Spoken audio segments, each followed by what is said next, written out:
शेतकऱ्यांना सरसकट कर्जमाफी आणि हेक्टरी 50,000ची मदत करा। पूरग्रस्तांना मदत देण्यासंदर्भात विशेष अधिवेशन बोलवा। उद्धव ठाकरेंची सरकारकडे मागणी।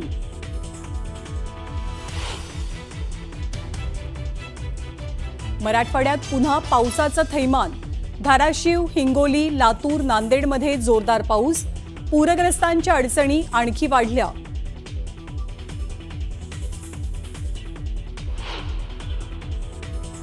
सोलापूर जिल्ह्यात पुन्हा एकदा पावसामुळे नुकसान। सीना नदीच्या पुरामुळे शेकडो एकरांवरील पिकांना फटका। जनावरांच्या चाऱ्यासाठी शेतकऱ्यांची वणवण।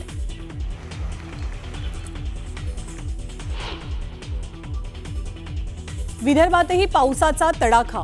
चंद्रपुरात पावसाचं पाणी साचून नागरिकांची तारांबळ, तर यवतमाळ आणि वाशिमलाही पावसानं झोडपलं। नांदेडच्या लोहा तालुक्यात झाडावर अडकलेल्या व्यक्तीच्या रेस्क्यूचा थरार कॅमेऱ्यात कैद। ग्रामस्थ आणि प्रशासनाच्या वतीनं व्यक्तीला वाचवण्यात यश।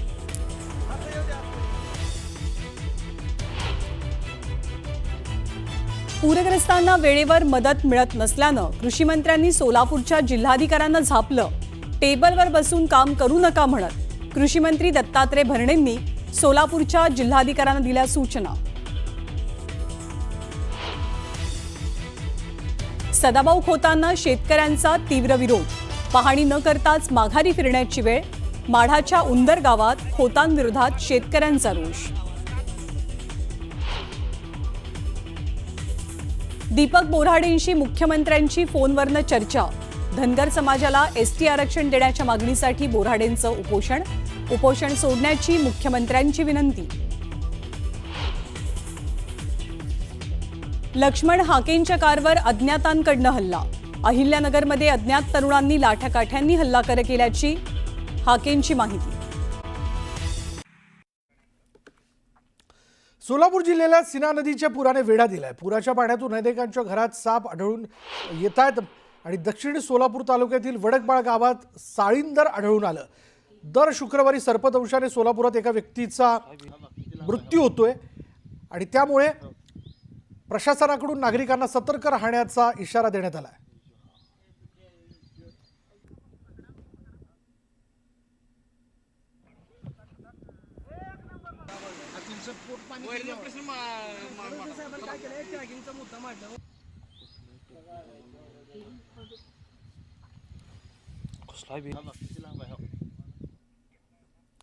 पूरग्रस्तांना वेळेवर मदत मिळत नसल्यानं कृषी मंत्र्यांनी सोलापूरच्या जिल्हाधिकाऱ्यांना चांगलंच झापलंय। टेबलवर बसून काम करू नका म्हणत कृषी मंत्री भरणे यांनी सोलापूरच्या जिल्हाधिकाऱ्यांना सुनावलं। माढा तालुक्यात पाहणी करत अन्नधान्य आणि चारा देण्याची कृषी मंत्र्यांनी जिल्हाधिकाऱ्यांना सूचना दिल्या। आणि या सगळ्या परिस्थितीत असलेला चारा देखील वाहून गेला, शेती वाहून गेली। जनावरांचे मोठे हाल होत आहेत। काही ठिकाणी तर जनावरं, शेळ्या, मेंढ्या या वाहून गेल्याचं देखील कळतंय। जे जनावर म्हणजे जे पशुधन वाचवता आलं ते आता कुठेतरी बांधून त्यांच्या चाऱ्याची सोय करणं फार आवश्यक आहे आणि त्याबद्दल लवकरात लवकर तशी तरतूद करा, सूचना द्या, अशी सूचना जी ती दत्तात्रय भरणे यांनी सोलापूरच्या जिल्हाधिकाऱ्यांना दिली आहे। सगळे बसवले उंदरगाव येथे मी आलो। इथं लोकांची भावना आहे, ह्या लोकांना तुमच्याकडून जी मदत ताबडतोब डिसेंबर सीएमने जाहीर केली, तुम्ही इथं लोकांना का मदत करत नाही? का केली मदत पोहोचली नाही? तर लोकांचा उद्रेक भरपूर आहे इथं लोकांचा।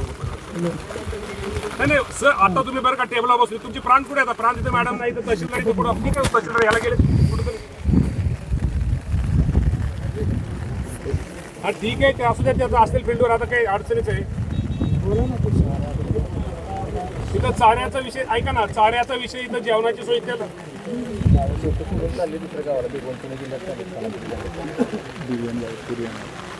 उद्या मात्र सगळ्यांना चारा साहेब मिळेल असं करा सगळ्यांना, कारण चाऱ्याची सगळ्याची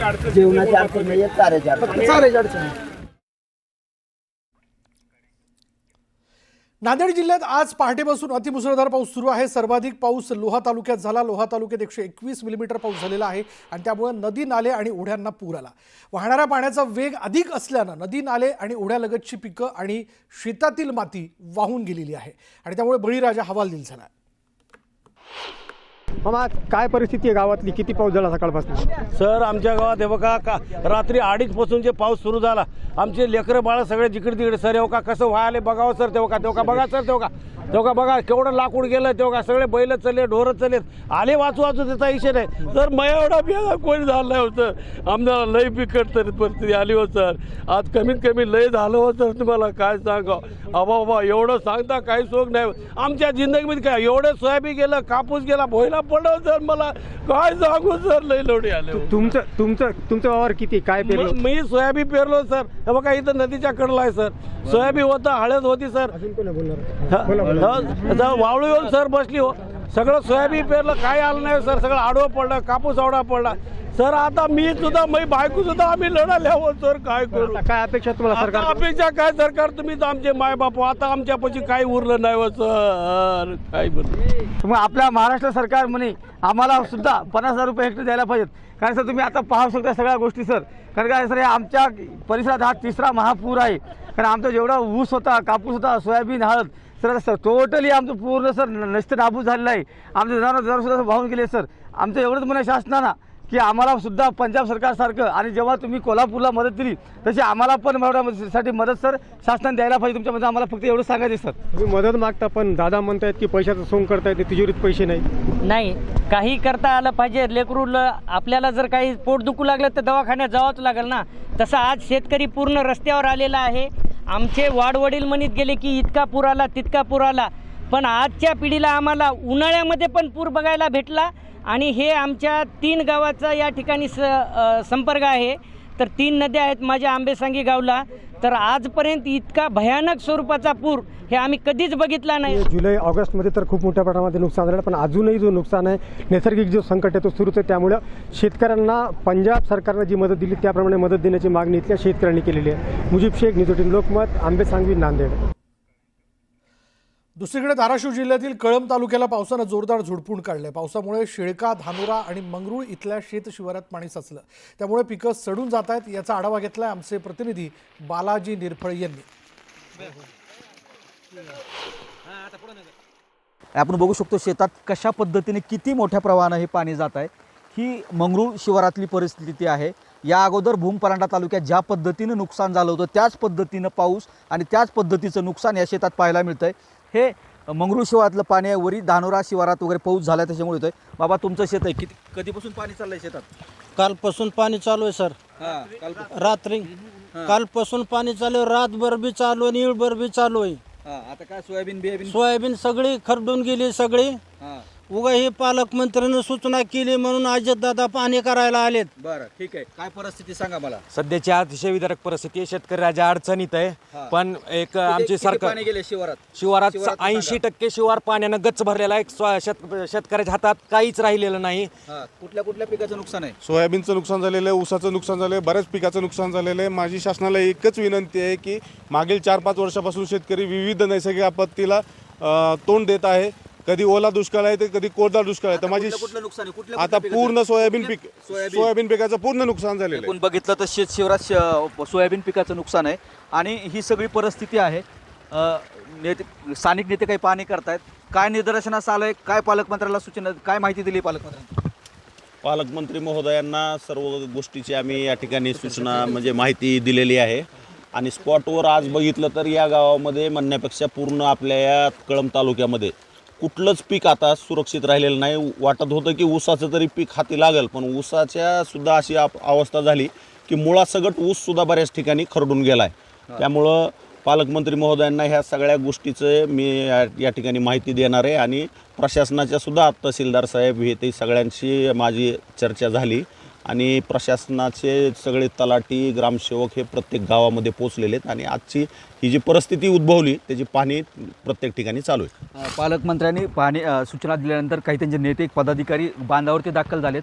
प्रशासनाला मात्र यावेळेस एक खबरदारी घ्यावी लागेल. धाराशिव जिल्ह्यात भूमपरांडा तालुक्यात जसा पाऊस झाला होता तसाच पाऊस आता जो आहे तो कळंब तालुका परिसर असेल किंवा इतर तालुक्यात पडतो आहे. त्यामुळं याची नुकसानाची व्याप्ती ही निश्चित वाढणार आहे. त्यामुळं प्रशासनाला सतर्कतेच्या सूचना पूर्ण जिल्ह्याला देण्याबरोबर जिल्ह्याची खबरदारी घेणं गरजेचं आहे. सागर जाधवसह बालाजी निरफळ, न्यूज 18 लोकमत, मंगरूळ. धाराशिव जिल्ह्यात झालेल्या मुसळधार पावसामुळे गावातील रस्ते पुन्हा एकदा पाण्याखाली गेलेत. याचाच एक व्हिडिओ सध्या व्हायरल होतोय. तुळजापूर तालुक्यातील आर्णी या गावातील नागरिक एकमेकांच्या साह्यानं पाण्यातून मार्ग काढण्याचा प्रयत्न करत आहेत. आणि दृश्य आपण पाहतो एकमेकांच्या साह्यानं. शेवटी या सगळ्या याच्यात एका काठावरनं दुसऱ्या काठावरती जाण्यासाठी म्हणून हा सगळा प्रयत्न.